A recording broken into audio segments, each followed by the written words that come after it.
Debt trap में फंसा हुआ है, ऐसी चीज तो नहीं निकल सकता। आज 3 लाख करोड़ के ऊपर प्रदेश में कर्जा है।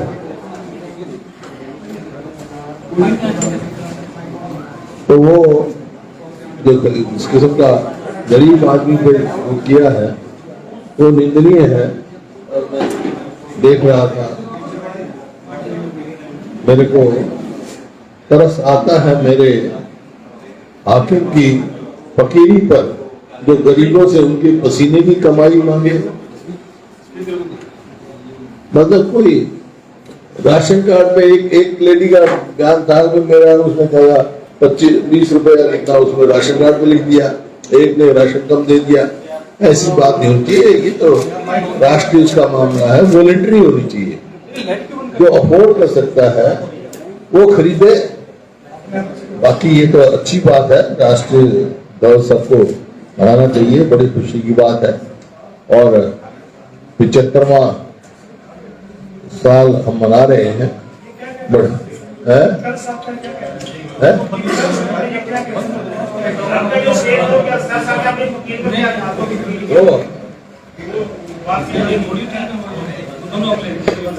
मैंने कहा तरस आता है मेरे हाकिम की फकीरी पर, जो गरीबों से इनके पसीने की कमाई मांगे।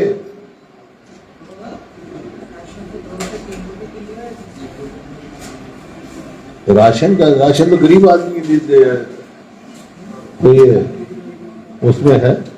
और आज प्रदेश जो है कर्जे में दब गया है और बढ़ रहा है, घट नहीं रहा।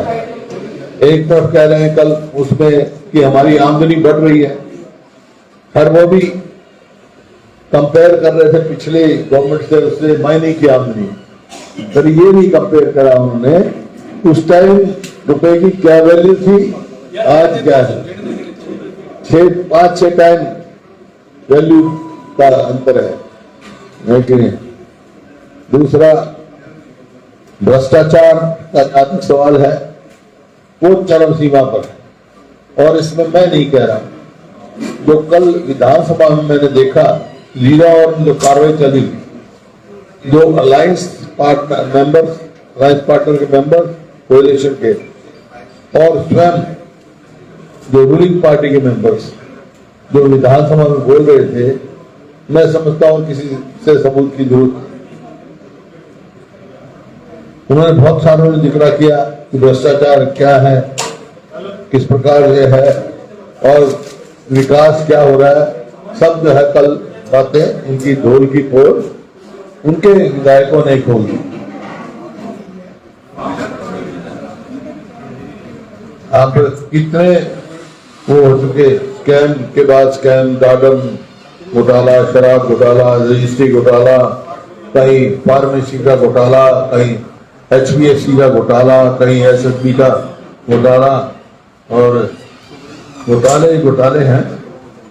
लेकिन धान, कहीं कभी धान का घोटाला, एक इंस्पेक्टर ने सुसाइड कमिट करी थी।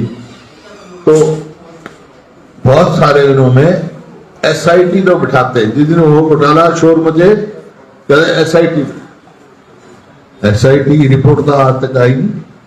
इसी वास्ते मैंने असेंबली में कहा था, ये SIT जो है इनकी, वो है सिटिंग इन्वेस्टिगेशन ऑफ टेबल में रहती है, धरातल पे कोई इन्वेस्टिगेशन नहीं होती इनकी। आज तक भी एक उसका घोटाले की कोई वो नहीं आई। और देखिए, किसी भी प्रदेश की जो विकास की पैमाने, शिक्षा, स्वास्थ्य जो होते हैं, भाई क्या है, आज 38,000 टीचर्स की जगह खाली है, स्कूल बंद हो रहे हैं।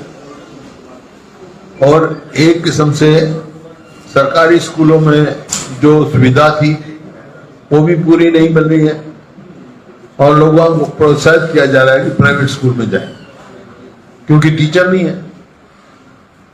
38,000, 50% पोस्ट जहां वेकेंट होंगी छोटे छोटे बच्चे हड़ताल में बैठे हैं, हमारे पास टीचर नहीं है। साफ से हम देख रहे हैं ये स्थिति है। स्वास्थ्य का ये हालत, 10,000 पोस्ट वेकेंट है। मतलब परिस्थिति ये है, स्कूलों में जाओ तो मास्टर नहीं, अस्पताल में जाओ तो डॉक्टर नहीं, दफ्तरों में जाओ तो कर्मचारी नहीं। हड़ताल में ही रहते हैं, सड़कों पे ही रहते हैं इनके कर्मचारी। कटौती में लगे हुए 5.5 लाख जो है वो ओल्ड एज पेंशन इन्होंने काट दी। ये पहचान पत्र के बहाने से, ये इस पहचान पत्र का और कोई मायने नहीं है, सिर्फ पेंशन कार्ड पत्र है ये। अब किसी का एक लड़का नौकरी कर रहा है, उसकी भी काट दी। अब वो लड़का उसकी अपने बाप की सेवा कर रहा है नहीं कर रहा है इसका कोई मतलब नहीं। सेल्फ डिक्लेरेशन जो है वो होना चाहिए उसमें। हाँ, विडोज डेस्टिट्यूट 5.5 लाख के करीब काट दी इन्होंने। अब कोई भी बात कहते हैं, देखा था पोर्टल बना दिया। कल मैंने पूछा असेंबली में कि भाई कितने पोर्टल हैं, इनको सरकार को स्वयं पता नहीं है कितने पोर्टल हैं। पोर्टल सरकार है, इसी वास्ते ग्राउंड तक बात नहीं पहुंची। पोर्टल बना दिए, पोर्टल चलते नहीं, हर आदमी को पोर्टल का ज्ञान नहीं। तो ये इनकी शिकार है। बेरोजगारी आप देख रहे हैं चरम सीमा पर है, और हिंदुस्तान में सबसे ज्यादा अनएम्प्लॉयमेंट हरियाणा में है। अब कहते हैं सीएमआई की ये रिपोर्ट नहीं मानते। सीएमआई में और स्टेटों की भी तो दे रखी है। गुजरात की कितनी है सीएमआई की रिपोर्ट होगी यहाँ पे। और एसडीजी की जो रिपोर्ट है, नीति आयोग की है, उसके अनुसार भी हम केरल के बाद हम हाईएस्ट केरल में अनएम्प्लॉयमेंट है, कि वो एजुकेशन बहुत ज्यादा है, और दूसरे यहाँ पर है सीएमआई की देखो ना, सबसे ज्यादा यहाँ पर है हमारी, जबकि नेशनल एवरेज 7.6 है इंडिया की, और हमारी 26.9 इस महीने की 10 अगस्त की सीएमआई की रिपोर्ट। और स्टेटों में तो गुजरात की कहीं 2% है, 3% है, किसी कितनी है, पंजाब से भी ज्यादा है हमारी बेरोजगारी। और एसडीजी की भी ये रिपोर्ट है। एसडीजी की भी रिपोर्ट समझो, नेशनल एवरेज 6 जो ये कहते हैं भाई हम इस रिपोर्ट के नहीं मानते, हमारे जो है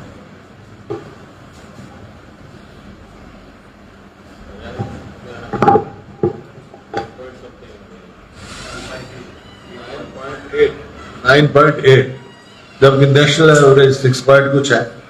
तो उससे भी नेशनल एवरेज से भी 37% ज्यादा है, 37% ज्यादा अनएम्प्लॉयमेंट है, and one of the highest in the country. और एक चपरासी की पोस्ट आप अनाउंस कर दो तो उसमें बीए, एमए, पीएचडी हजारों आते हैं। मेरे को एक अभी चल रहा है हरियाणा की बेरोजगारी के, एक आदमी बीए था, बेरोजगार घूम रहा था, भटक रहा था, एक बाबा के पास गया, जी मेरे को रोजगार नहीं मिल रहा। तो बाबा ने सोच समझ के कहा, अच्छा भाई तुम्हारे शहर में सर्कस आ रहा है, वहां कोई ना कोई जाए तेरे को। वो 5-7 दिन सर्कस के वहां गया, आया, रोजगार नहीं मिला। एक दिन मिल गया। एक दिन बोला सर्कस वाला, बोला भाई हमारा भालू मर गया, तो हम जो है भालू की खाल पहन के तू भालू का काम कर दे, 7,000 रुपए देंगे तेरे को। मैंने बोला ठीक है जी। तो भालू अपना खाल पहन के उछल कूद करने लग गया जैसे करता है। तो साथ वाले पिंजरे में शेर था, वो उसमें चला गया गलती से, तो वो डर गया। वो कहने लगा शेर को, महाराज जंगल के राजा हो आप, मेरे पे रहम करो, मेरे को मत खाना, आप मेरे को मत मारो, मैं तो बेरोजगार हूं, मैं इस वास्ते मेरे को 7,000 रुपए मिलते हैं और BA पास हूं, मैं तो मजबूरी में हूं। तो शेर बोला भाई तू चिंता ना कर, मैं MA हूं, मैं भी शेर की खाल पहन रहा हूं, जब BA हो MA उनका बेरोजगारी का ये हाल है। तो आप देख रहे हैं आप इस किस्म के, अब कोई ध्यान सरकार का नहीं। जो ज्वंतमाला जैसे आज पूरा प्रदेश जल में डूबा हुआ बारिश की वजह से, जहां पे ड्रेनेज है, ड्रेन सिस्टम है, वहां ड्रेन बंद है, पहले सफाई नहीं करी, शहरों में सीवरेज साफ नहीं करे, चाहे शहर हो चाहे गांव हो, सारा जल भरा हुआ है। चाहे आप हिसार जला लगाओ, रोहतक लगाओ, सोनीपत लगाओ, जींद लगाओ, ये खासतौर पे जिले जो भिवानी लगाओ, ये जिले हैं, इनमें बड़ा भारी, सिरसा में भी जलमग्न हुआ है और निकालने का भी प्रबंध नहीं, कहीं तो पंप नहीं है, कहीं मतलब उस किस्म का कोई ध्यान नहीं, इनका प्रयास नहीं है। और जगह जगह बैठे हैं। मेरे को कल मिले, एक डेपुटेशन आया मेरे पास, हाँ भाई बोलो, बोला जी हम भावी अध्यापक हैं। हाँ भावी अध्यापक, भावी विधायक तो मैंने सुने थे बन जाते हैं, भावी सरपंच भी सुने थे, भावी अध्यापक कैसे? बोला जी वो एंट्रेंस टेस्ट होता है इनका, हाँ वो टेस्ट पास करे, हमारे कई साल हो गए और हम यूं ही घूम रहे हैं। तो मैंने कहा और जगह है, जगह हमारे को देते नहीं। तो एक उनमें से बोला जी हम भावी हैं, लेकिन अब पूर्व भी इसी तरह उसमें बन जाएंगे, लेकिन नौकरी नहीं मिलेगी हमारे को, भर्ती नहीं करेंगे। इसी प्रकार से वेटनरी डिप्लोमा होल्डर्स के जगह जगह बैठे हैं। जो विकलांग है ये पानीपत में बैठे हैं, हर जगह आप कहीं जाओ बैठे, लेकिन सरकार बेखबर है।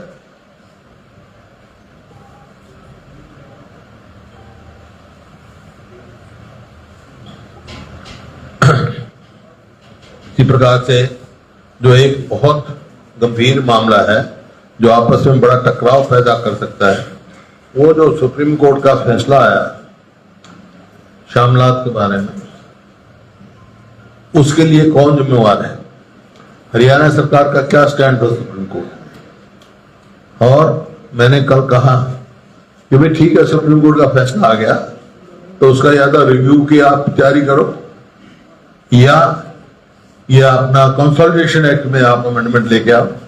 अब 60 साल से जो आदमी बैठा है, 50 साल से जो बैठा है, वो कैसे आप करोगे? आपस में झगड़े पैदा हुए तो उसको बड़ा सोच समझ के इनको उस कानून को इम्प्लीमेंट करने में पूरा इंटरप्रिटेशन क्या है सुप्रीम कोर्ट के फैसले का, वो समझना चाहिए। उसके बाद आगे कोई कार्रवाई करनी चाहिए, जो इन्होंने जल्दबाजी में वो किया है। रोडों का जहां तक सवाल है, तुरंत सारे रोडों का बुरा हाल है। गीता जी ने तो फोटो भी दिखाई वहां पर, और जितने उनके विधायक बोले सब ने ये शिकायत करी, कोई रोड मेंटेनेंस नहीं है। अब हाँ, और हमने 75वें उस पे एक रेजोल्यूशन दिया था। देखिए 15 अगस्त मनाते हैं हम, 26 जनवरी मनाते हैं, जो हमारे फ्रीडम फाइटर्स है उनके हम गुणगान करते हैं, वो करते हैं। लेकिन जब हमारा देश आजाद हुआ उसके बाद तो जो गेहूं भी हम इंपोर्ट करते थे PL 480 के अंदर अमेरिका से, लेकिन इस देश के किसान ने और मजदूर ने, खेती और मजदूर ने जो मेहनत करके अपने को आत्मनिर्भर बनाया है, उसको भी हमने कहा था भी उसका अभिवादन करना चाहिए, उसका भी धन्यवाद करना चाहिए किसान मजदूर का भी, जिन्होंने हमारे को इतना किया है। आज हम एक्सपोर्ट की स्थिति में है, ये सब किसान मजदूर की मेहनत है। आजादी के बाद जो मिली हमारे को, उनकी मेहनत की है। उनका हमने प्रस्ताव दिया था, लेकिन वो मंजूर नहीं किया हमारा। इस पे बड़े उसकी बात है, गीता जी बता पाएंगी कि सिलेबस बदल रहे हैं। फ्रीडम फाइटर्स का नाम, जो हमारे चीफ मिनिस्टर रहे हैं, जो विकास करते रहे हैं, उनके नाम से जो सिलेबस में लगाया था उसको विड्रॉ कर रहे हैं। क्यों इतिहास बुलाना चाहते हैं? इतिहास तो हमारा गौरव में है, जिन्होंने आजादी की लड़ाई लड़ी, एक से कुर्बानी करी, आज उनको सम्मान करने की बात होनी चाहिए।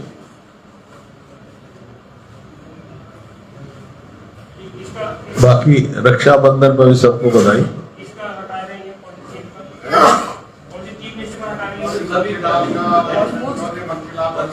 बंसीलाल का पंडित भगवत दयाल तो पहले मुख्यमंत्री बने हरियाणा के, तो पंडित भगवत दयाल का तो सारे मुख्यमंत्रियों को डाला। ये गीता जी बता दें। हमने हमारे समय में जो हरियाणा शिक्षा बोर्ड की किताबें छपती हैं, उसमें हमारे हरियाणा के इतिहास में जितने भी मुख्यमंत्री हुए सभी के क्रमबद्ध से उनको सिलेबस में शामिल किया था, ताकि सभी के बारे में जानकारी मिल पाए, उनके राजनीतिक और सामाजिक कैरियर के बारे में। सरकार ने आने के बाद आपने पिछले दिनों भी देखा होगा, हमारे आजादी से पहले के और आजादी के बहुत सारे ऐसे इश्यूज हैं जिनको उन्होंने बदलने का काम किया है। इतिहास कभी भी बदला नहीं जा सकता, लेकिन पुस्तकों के साथ ही इन्होंने बहुत ज्यादा छेड़छाड़ की है। 75वां वर्ष है कम से कम, उन लोग हरियाणा को भी बना है। हरियाणा में जिन लोगों का विकास में सहयोग रहा है, जो भी मुख्यमंत्री रहे हैं, सबने अपने अपने समय में अपने हिसाब से विकास किया है, आगे बढ़ा है हमारा प्रदेश। जो कि जब प्रदेश बना, जब तो ये था आया इकोनॉमिकली वायबल रहेगा कि नहीं रहेगा प्रदेश, ये सवाल उठा था हरियाणा का। हम पंजाब से बहुत पीछे थे, आज हम पंजाब से आगे हैं। तो यहाँ के किसान का, मजदूर का, यहाँ के हर नागरिक का और जो भी मुख्यमंत्री रहे उनका सबका वो है उसमें योगदान। ज्यादातर 6, 7, 8 वगैरह की जो हमारी सिलेबस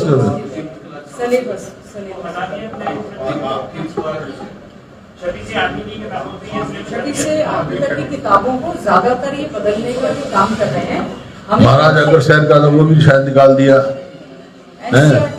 महाराजा अग्रसेन पे भी था वो, ब्रिगेडियर विशाल सिंह का था, हाँ बंसीलाल जी का, जो मुख्यमंत्री रहे उनका सबका था। वो तो फ्रीडम फाइटर्स के उसमें थे।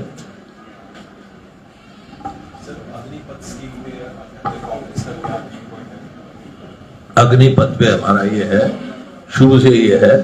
ये अग्निपथ जो है, ये ना तो फौज के हक में है और ना ही युवा पीढ़ी के हक में है। क्योंकि अगर इसी हिसाब चले तो हमारी 2 साल भर्ती नहीं हुई कोरोना में, तो फौज की strength already reduce to 12 lakhs, और यही चलता रहा, इसी तरह ये चलते रहे तो आगे आने कुछ समय में 6 लाख हो जाएगी, विच इज इनसफिशिएंट इतनी बड़े देश के लिए। जबकि चाइना आपके सिर पे बैठा है, पाकिस्तान आपके सिर पे बैठा है, और सब उसके हिसाब में है आपका। और 4 साल की उन्होंने रखी है। 4 साल में से 6 महीने ट्रेनिंग, 6 महीने छुट्टी, 2 साल करेंगे और चौथे साल सोचने लगे हमारा भविष्य क्या है। तो उसके लिए मतलब उनका भविष्य अंधकार में है। और फौज में हम आराम से यहाँ सोते हैं, हमारे बहादुर सैनिक बॉर्डर पे अपनी जान बाजी पे लगाते हैं, क्योंकि उनमें एक जज्बा पैदा किया जाता है, एक जज्बा होता है। 4 साल में वो जज्बा नहीं हो सकता। और जैसे रेजिमेंटल सिस्टम खत्म हो जाएगा तो वो रेजिमेंट के उस पे नाम, निशान और झंडा, इसके ऊपर उनकी भावना भरी होती है।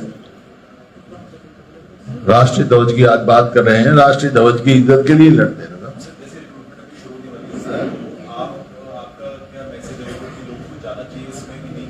देखिए वो तो बेरोजगारी इतनी है जो मैं बता रहा हूं।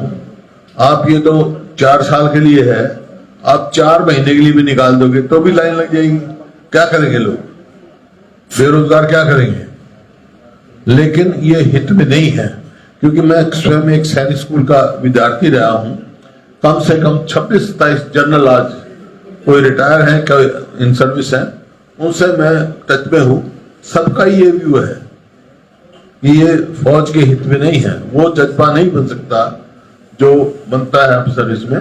एक आदमी जो है 19 साल का भर्ती होता था या 18 साल का, 21 साल का भर्ती होता था, 35-36 साल तक नौकरी करता था। अब मैंने असेंबली में भी कहा, मुख्यमंत्री जी ने कहा कि हम जो है अग्निवीर जो होंगे हरियाणा के, उनको नौकरी एश्योर करेंगे। एक्स सर्विसमैन को नहीं कर सके हम। एक्स सर्विसमैन की जो रेट ऑफ एम्प्लॉयमेंट है, इट इज लेस देन 1.5%। 29,000 है तो कुछ सैकड़ा भर्ती किए हुए हैं। और मैंने कहा अगर आपकी ये है तो अभी पहली भर्ती होगी। जितने भी हमारे अग्निवीर भर्ती हो हरियाणा के, 75% तो वापिस आना ही है ना, लेकिन 100 के 100 जितने भर्ती हो, सबको पहले ही आप एम्प्लॉयमेंट दे दो और ऑन डेपुटेशन वहां डिफेंस में जान दो। 4 साल के बाद आए तो वो नौकरी ज्वाइन करें, ताकि उनको ये तो होगा मेरा फ्यूचर अश्योर्ड है।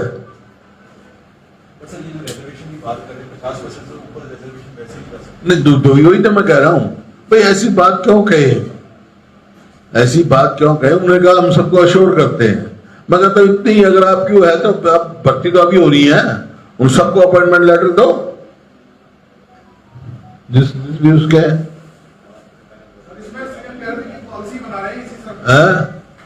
इसमें तो भाई बाप बाद में रिटायर होगा, बेटा पहले हो जाएगा, 4 साल में रिटायर होगा आ जाएगा, ना उसकी पेंशन है ना उसके ना और कोई वो है मुख्यमंत्री कह रहे थे कि पॉलिसी बनाएंगे और जॉब गारंटीड देंगे। तो वही मैं कह रहा हूं पॉलिसी बनाओ भाई, कि अभी भर्ती हो रही है ना, भर्ती होके दे, पहले दे 4 साल के बाद उसको आना ही है।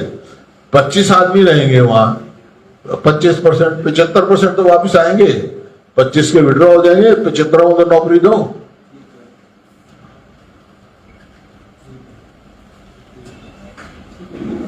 सर एक सवाल, जिस तरीके से हम देख रहे कई राज्यों में सरकारें गिर रही है, सत्ता परिवर्तन हो रहा है, हरियाणा में गठबंधन की सरकार है, बीजेपी जेजेपी के रिश्तों को आप कैसे देख रहे हैं? कई बार देखा गया कि एक दूसरे के पार्टी कार्यकर्ताओं को दूसरी पार्टी ने ज्वाइन करवा दिया, कैसे आप देख रहे हैं? क्यों, इनका नीतिगत तो कोई वो नहीं है ना, तो स्वार्थ का गठबंधन है, स्वार्थ का गठबंधन है। स्वार्थ के गठबंधनों का यही होता है सिर्फ, और इस वास्ते भ्रष्टाचार सीमा पर, चरम सीमा पर। आपको लगता है कि सरकार जल्दी गिर जाएगी, 24 से पहले गिर जाएगी?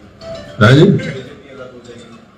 नहीं, अब सरकार नाम की चीज तो है ही नहीं। गिरी गिराई सरकार, जब कोई लोग जो मकसद होता है सरकार बनने का वो है जनसेवा, जनसेवा तो कर नहीं रही, स्वयं सेवा में लगे हुए हैं ये। सर अभी आपसे पहले अभय चौटाला ने प्रेस कॉन्फ्रेंस की, उसमें उन्होंने कहा था कि जिस तरह बिहार में हुआ उसके बाद कहीं ना कहीं साफ हो रहा है कि तीसरे मोर्चे का गठन होगा। तीसरे मोर्चे का गठन उन्होंने कहा कि होगा, तीसरा मोर्चा बनेगा, जिस तरह बिहार में हुआ अभय चौटाला ने कहा। हरियाणा में कितनी पॉसिबिलिटी, तीसरे मोर्चे का गठन का हुआ, मतलब तीसरा मोर्चा एक्टिव होगा जिस तरह गठबंधन की लेकिन कांग्रेस शामिल है वहाँ। तीसरा मोर्चा किसको कहते हैं? क्षेत्रीय पार्टियों का उनका फिर कहना है फिर तीसरा मोर्चा किसको कहते हैं? बिहार के लिए गए, बिहार में तो गठबंधन सरकार है, उसमें कांग्रेस शामिल है।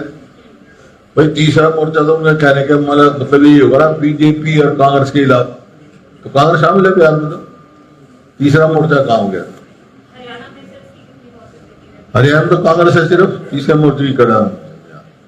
हरियाणा में तो जो है विकल्प में लोग सिर्फ कांग्रेस पार्टी को देखते हैं, नेतृत्व को।